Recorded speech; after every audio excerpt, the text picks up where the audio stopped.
Mahilig din ba kayo sa bayabas, guys? So ako, bata pa ako, mahilig na. Pero sanay ako yung sa mga bayabas Tagalog, yung maliliit. Pero ngayon kasi mas available sa market yung bayabas na malalaki. Dati bumibili ako niyan sa palengke, pinababa ako na kasi baka may nakatira sa loob. Alam niyo na kung ano yung ibig kong sabihin, guys. Mas gusto ko yung maliliit kasi mas medyo may asim. Kaya lang, ayun nga, hindi na available ngayon sa palengke. Kaya ayan, pag yan ang kinakain ko, nilalagyan ko ng apple cider dahil asim na asim ako. Ginagayat ko pa lang siya, gusto ko na kainin. So ayan na, guys. Ang sarap ng apple cider sa bayabas.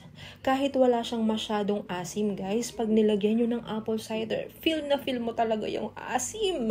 Ayan, so kinikilig-kilig pa ako sa asim, guys. Ang maganda lang sa bayabas na yan, malutong. Ayan, kahit di siya sobrang asim, lagyan nyo lang ng apple cider, guys. Masasatisfied na yung cravings nyo o yung pangangasim nyo. Tara, kain tayo.